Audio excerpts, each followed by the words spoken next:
A secret desert facility that prepared a team for America's most destructive mission. Nothing was the same after that. It changed the world. A downtown church that became a haven from hostility.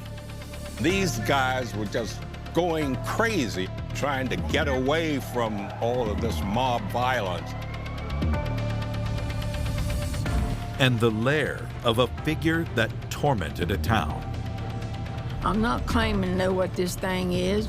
Only God knows, but we saw it.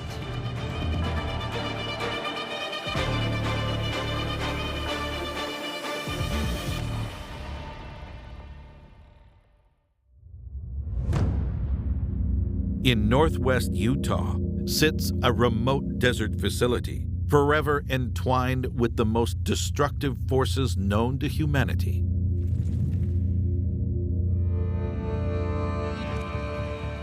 This area was so secret that you actually needed 5 levels of passes to be able to even step foot on this ground out here.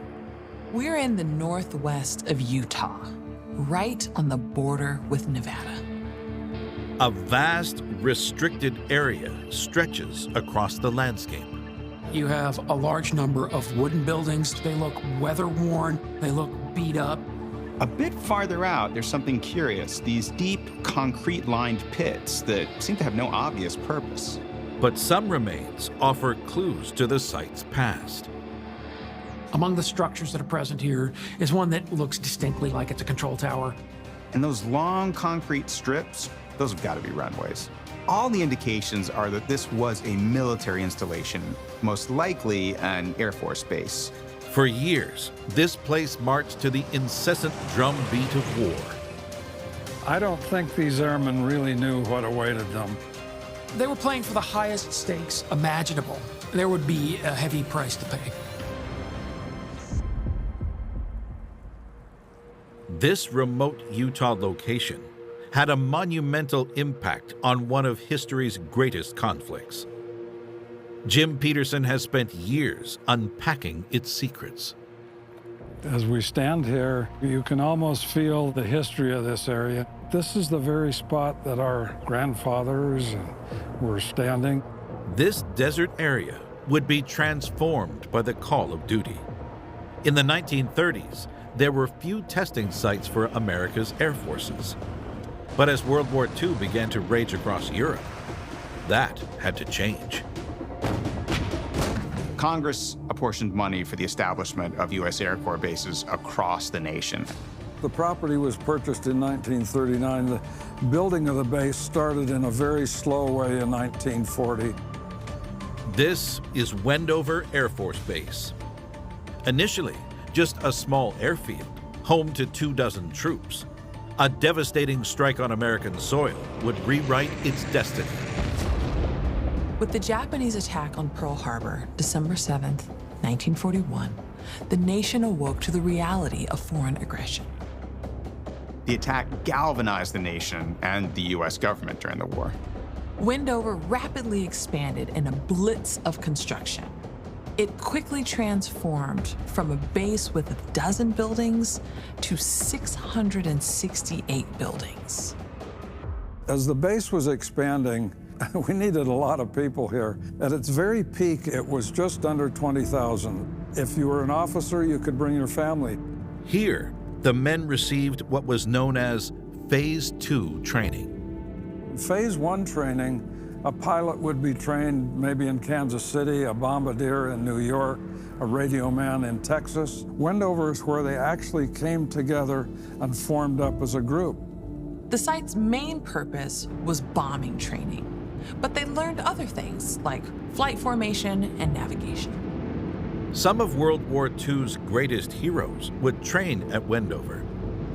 We had some of the famous groups like the Bloody Hundredth, the 306 bomb group that was the first bomb group to actually drop bombs on Germany itself. On top of the hundreds of barracks, the sprawling site included a power plant, a rec center, a dining hall, and a hospital.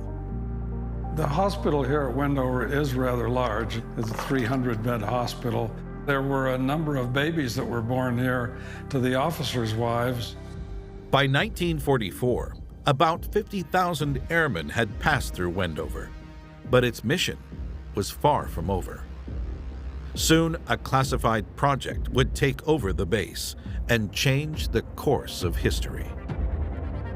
Ever since the 1930s and the discovery of fission, there was a great concern in American government circles that the Germans would develop a nuclear weapon first, and this prompted them during the war to start their own project.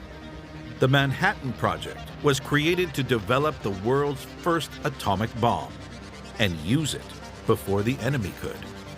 What needed to happen next was to take that engineering design and turn it into an actual deliverable weapon. And Wendover was selected as the base where that would take place. Overseeing the program was Colonel Paul Tibbets. He was training pilots to fly modified B-29 bombers.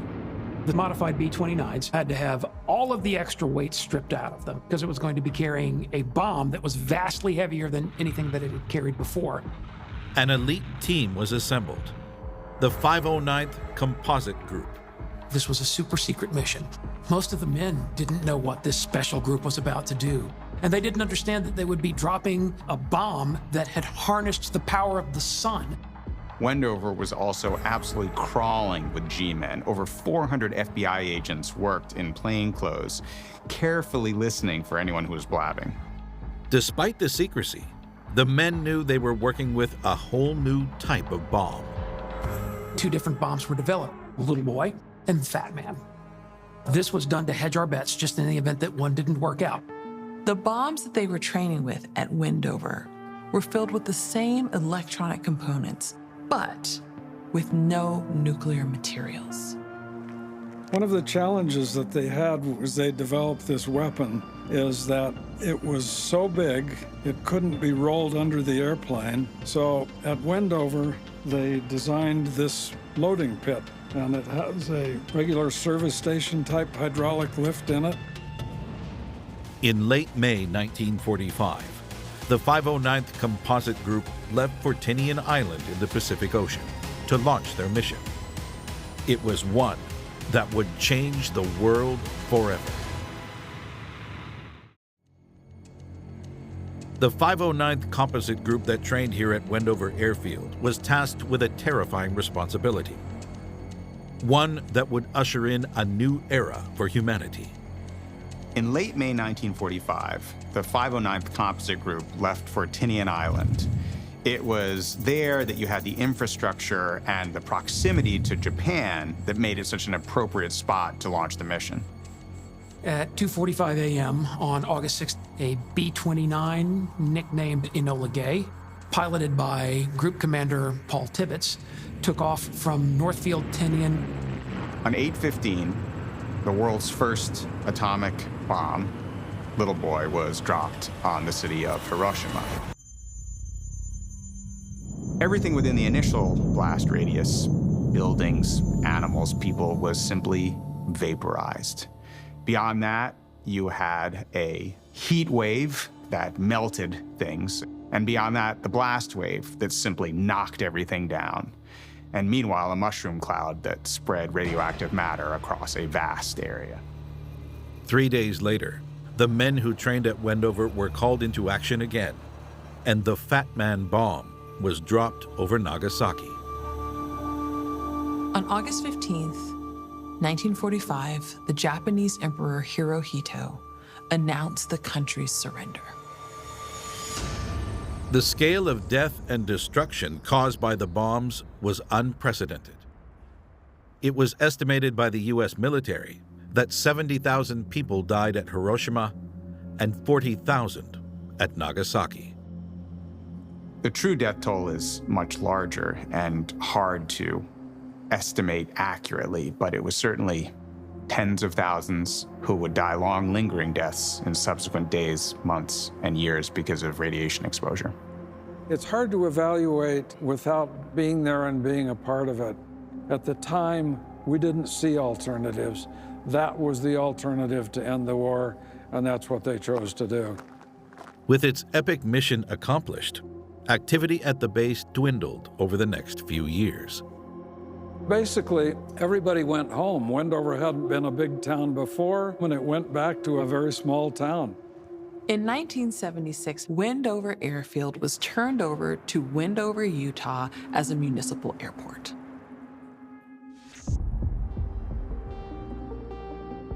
Today, historic Wendover Airfield is open to the public. Jim and his team are working hard to preserve and showcase its incredible history. This is the most original remaining base in the country. It's kind of been preserved in time. Wendover is where the atomic age began. It certainly had a major part of it. It's not something that we want to repeat, but it's not something that we want to forget either. In downtown Jacksonville lies an abandoned church that played an important role in an era-defining event that would change the city and the nation forever. It was one of the bloodiest days in the history of the city of Jacksonville. From a distance, you might think, okay, this is just another downtown church, but as you get closer, you can see the windows are boarded up, the front door is bolted shut. The church is an intriguing mix of preservation and neglect. The church's interior is stunning. You've got beautiful stained glass windows, impressive woodwork. There are pews still here, but they've been pushed off to the side. It's almost like they're patiently awaiting there to be services inside the church again. There's a kitchen, there's meeting rooms, but it's dusty, it's neglected. Clearly no one's been using this space for many, many years. For some, this church's significance isn't related to religion, but to the life-saving shelter it gave during a desperate time. I remembered it as being a place where children were able to escape the carnage, the bloodbath that was taking place outside its walls.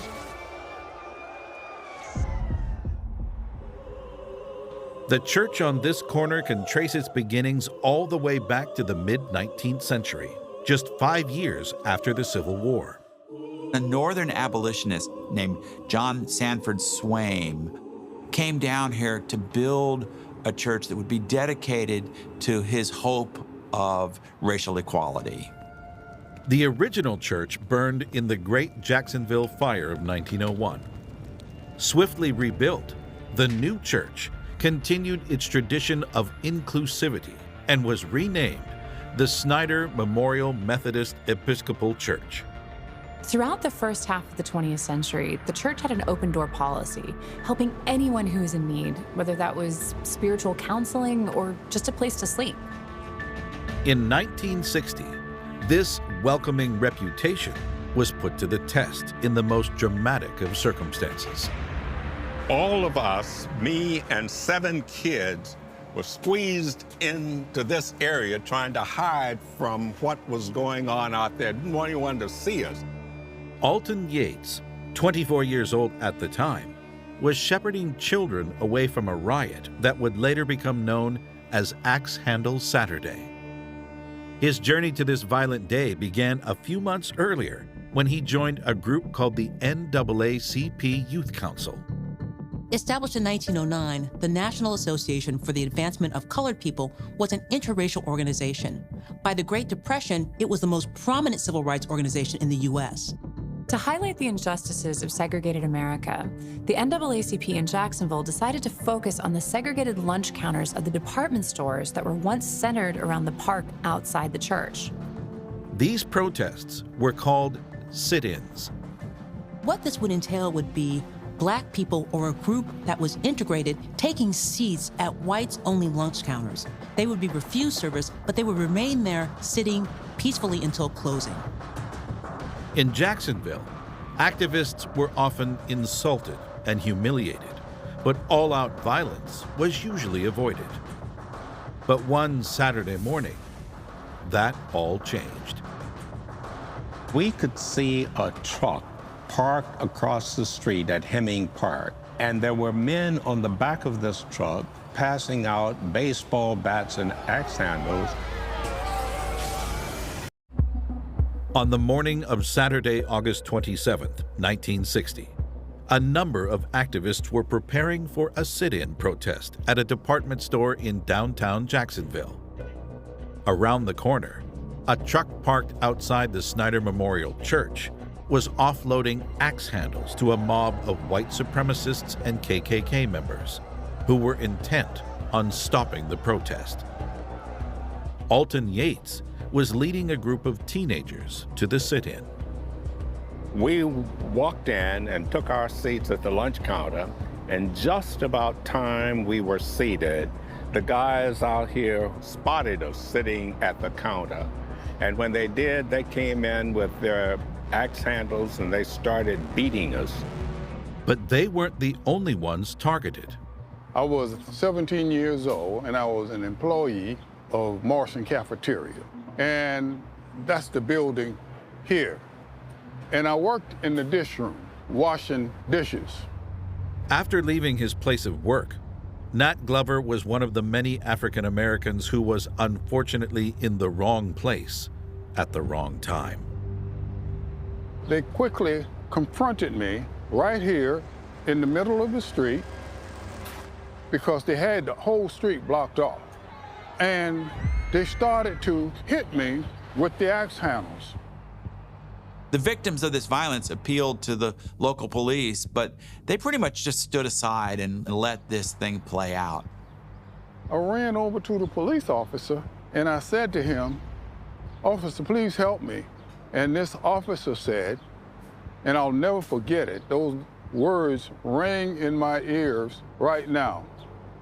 He said, "You better get out of here before they kill you." Back at the protest, Alton knew he had to get his group of teenagers away from the mob.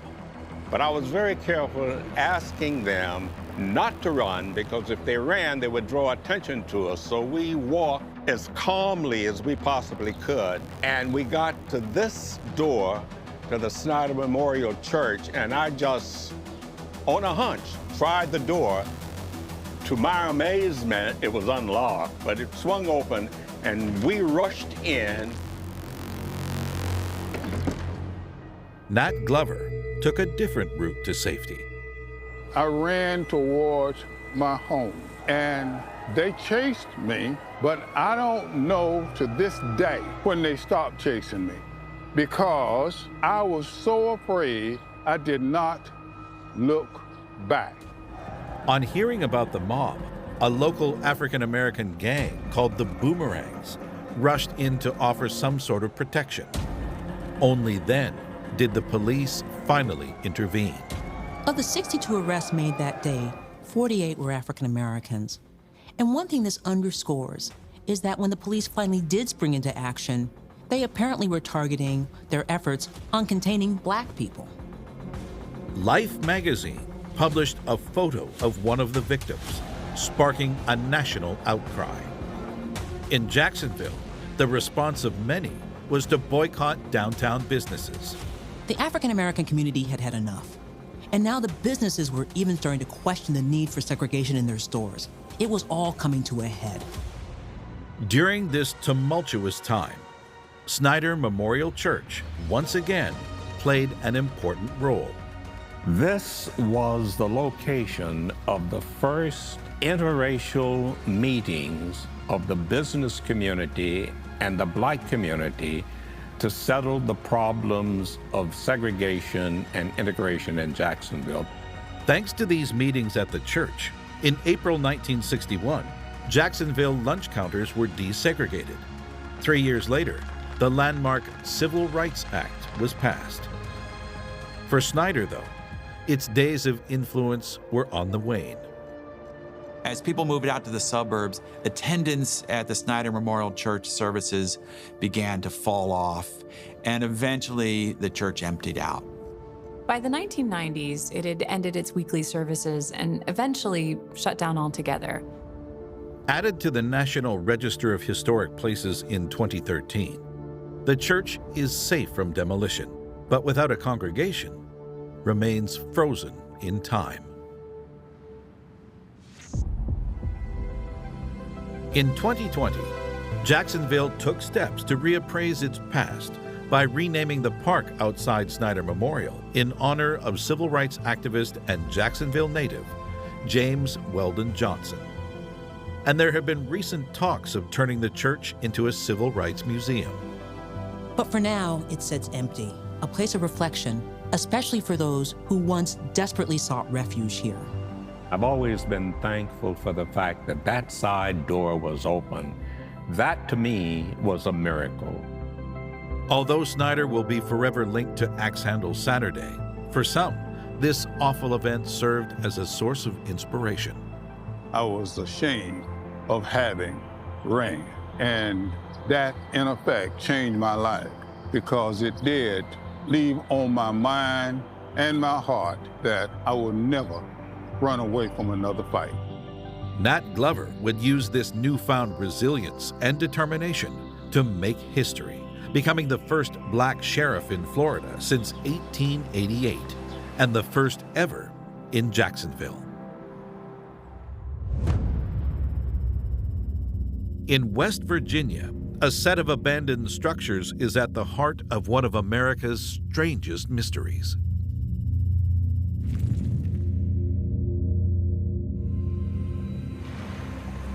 I don't think this thing was planned or plotted.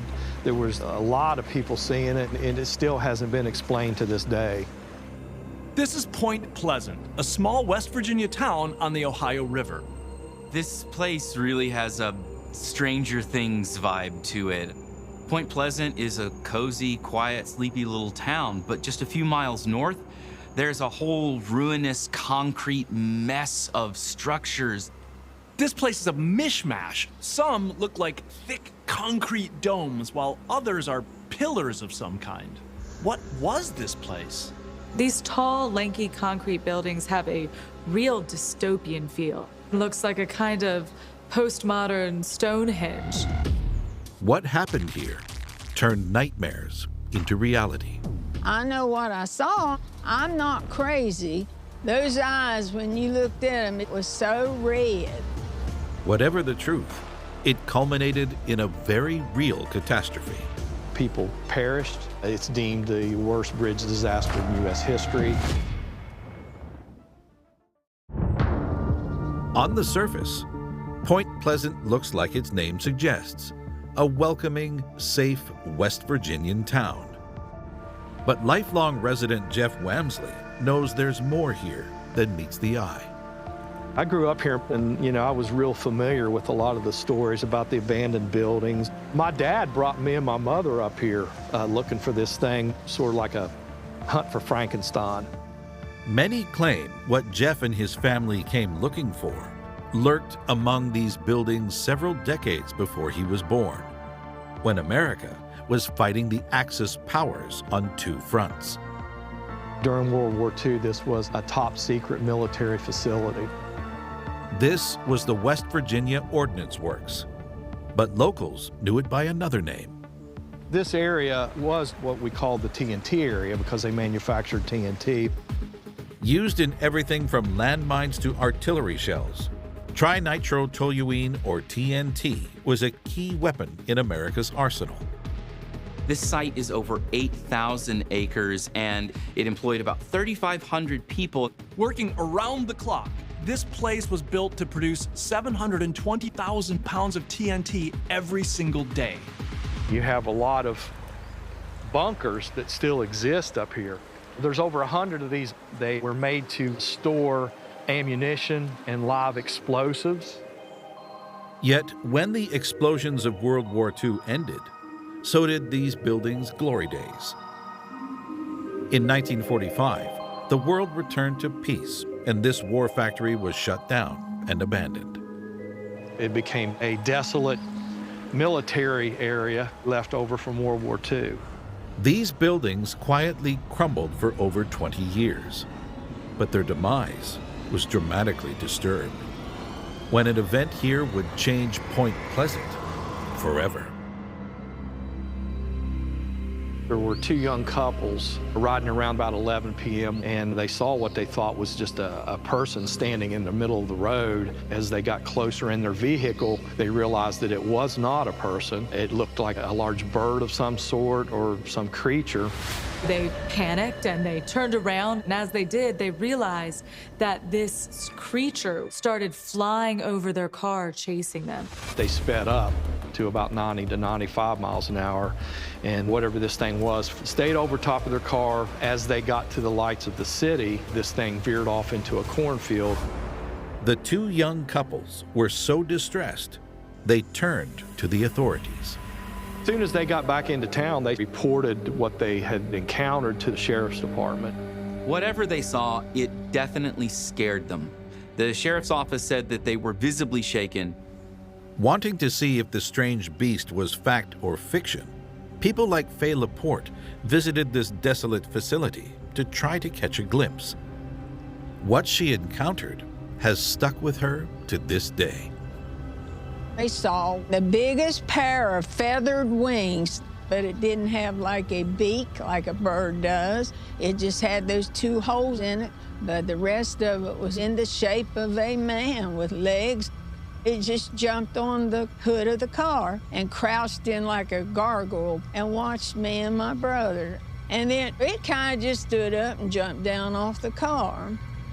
This creature that was seen here in the TNT area became known as the Mothman. There was over 100 reported sightings in that first few months.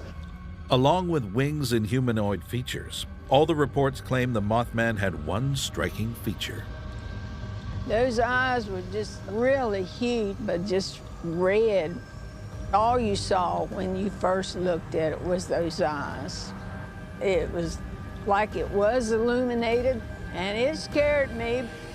To this day, experts still debate exactly what Faye and the other witnesses saw.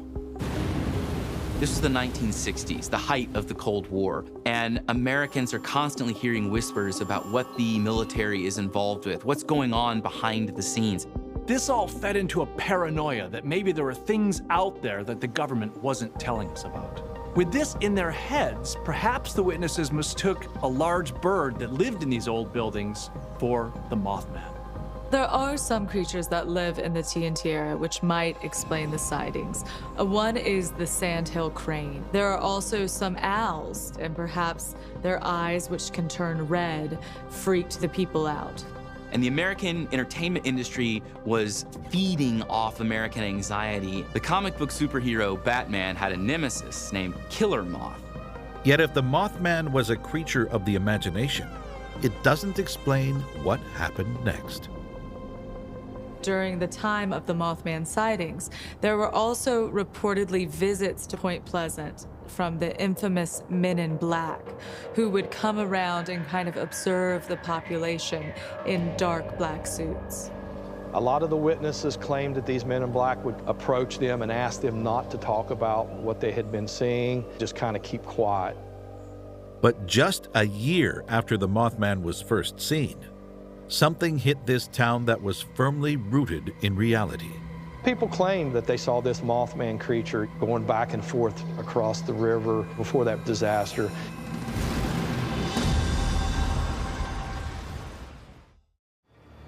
In the late 1960s, many townsfolk of Point Pleasant, West Virginia, reported encounters with a strange creature nicknamed the Mothman. No matter if it was fact or fiction, a dramatic event was about to rock this sleepy place to its core. It was at 5 p.m. on December 15th, 1967, a Friday evening, about a week and a half before Christmas. The Silver Bridge was part of Route 35, and it transported folks across the Ohio River. It was packed with traffic of people trying to get home. And suddenly, it lurched to one side, went back to the middle, and then completely collapsed.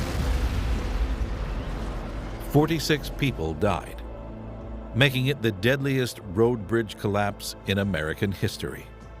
It hurt a lot of people's lives there where they lost so many in it, their family members. Officials claim the collapse was due to a broken link in the chain suspending the bridge. Yet some believe a more sinister force connecting the disaster to these buildings might have been at work. Everybody said that Mothman thing was on the bridge at 2 days or something like that before. Whether or not the Mothman was involved in the bridge collapse, sightings of the creature diminished. The Mothman sightings kind of waned because everybody's attention went towards the rescue effort. In the following years and decades, these buildings continued to crumble, and the Mothman became a creature of legend. Today, nearly 60 years later, the Mothman has not returned. While the TNT area has become a wildlife reserve, the town of Point Pleasant celebrates its mysterious past. We have the Mothman Museum here in Point Pleasant, a Mothman Festival. So the town has basically embraced Mothman as part of their history. Yet despite many seeing the Mothman as a fun Cold War story, others are still adamant that it lived in the buildings here. I haven't forgotten it because it's burned in my mind. So far, my mind is still good, and I thank God for that. In upstate New York, there's a strange building that traveled halfway across the world to become the prize of a medical pioneer.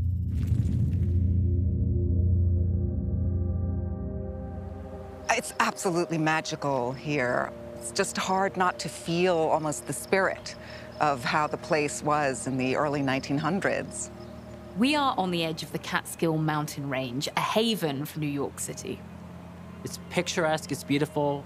A lot of people escape to the Catskills for rest, relaxation, to find some sense of balance. Through the trees, a distinctive derelict structure appears. It's clearly got Asian influences with this peaked green, possibly copper roof. It's a real anomaly. When you look closer, you can see a number of ornate stone carvings and statues, which make this place seem like a temple or a place of reflection.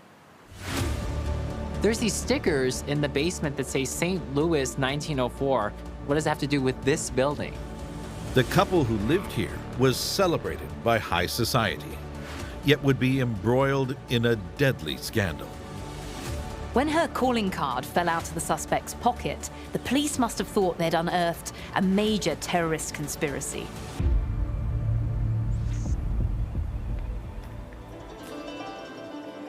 Author and current owner Katrin Schumann has known about this unique building since she was a young girl. I grew up in the area, and so it was always this kind of hidden, slightly scary place for me. There were a lot of no trespassing signs around it on the trees. This structure was originally constructed in Japan, but then it was transported to Missouri for one of America's great international expositions. The 1904 World's Fair in St. Louis occurred at a time when America was growing, and a lot of countries also wanted to showcase and highlight all the technologies and cultural innovations that were occurring. An X-ray machine, wireless telephone communication, even the precursor to the fax machine was here.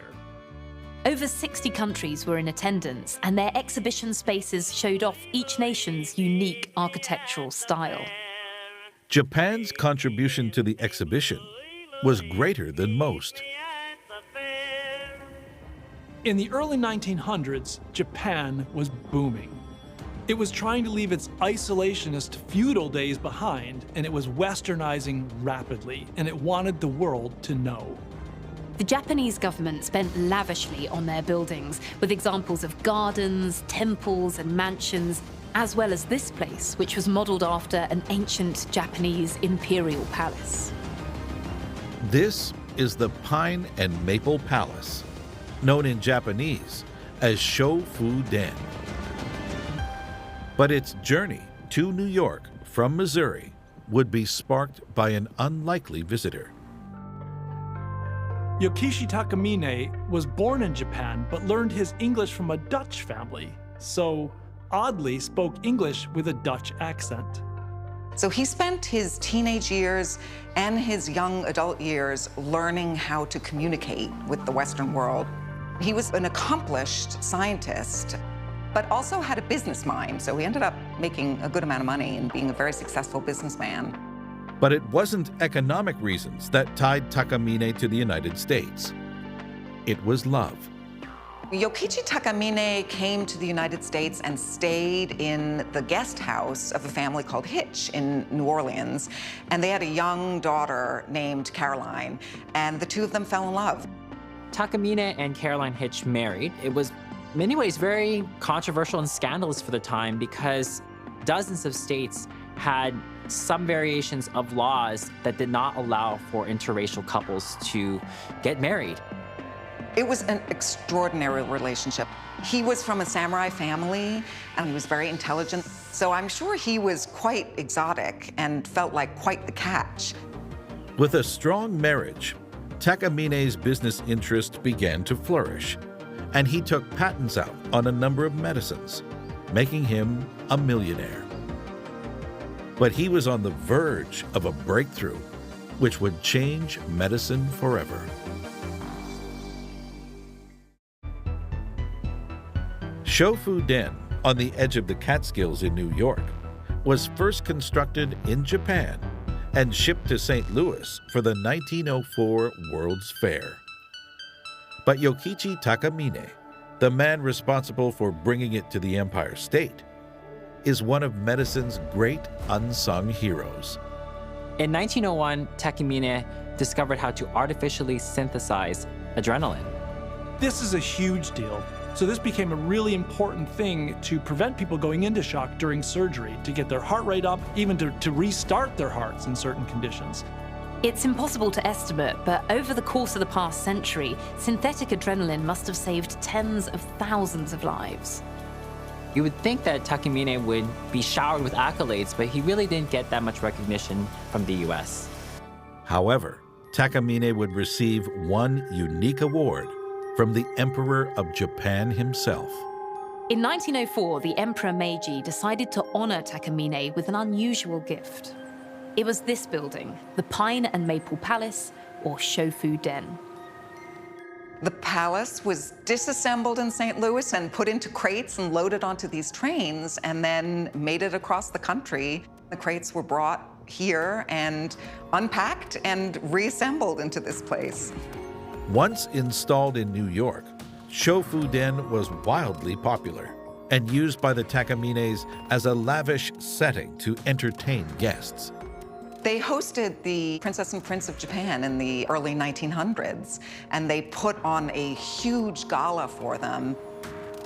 Yokichi Takamine also became something of an unofficial ambassador for Japan. Takamine was really interested in improving US-Japan relations, and in fact, he is responsible for the importation of thousands of cherry trees dotted across the United States. Yokichi and Caroline Takamine lived peacefully at Shofu Den for almost 20 years.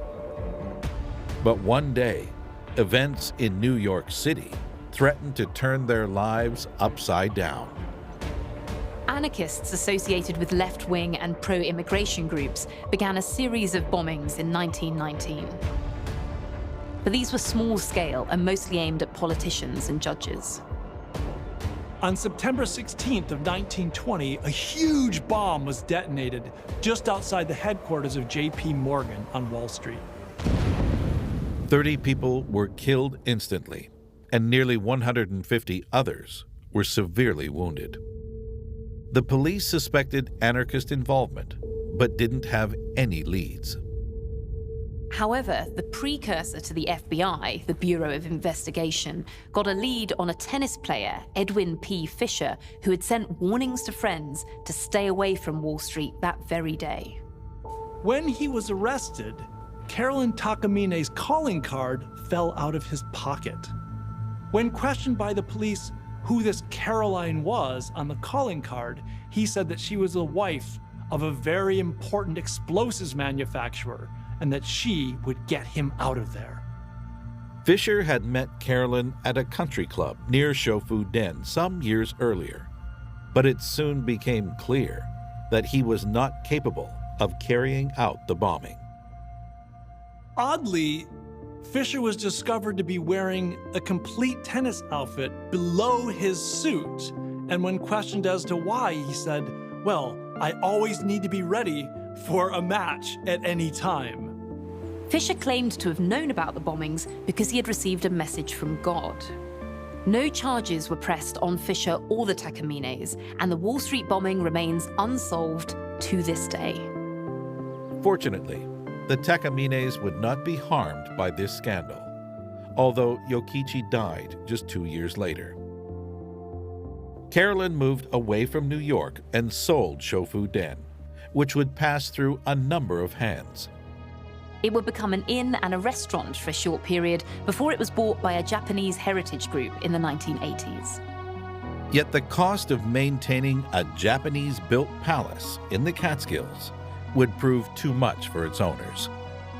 The buildings became dilapidated, and the huge garden started to be reclaimed by the forest.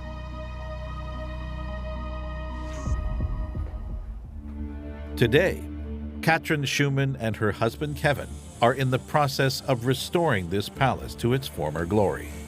Obviously, buying this was an enormous project. Yet the man who first used Shofu Den as a home has left an astounding legacy, both in the medical field and on the nation's capital. But of course, this building is a testament to his success and his imagination. My hope for it is really just to bring it back to life and have people come and enjoy it and to continue telling the story of its history.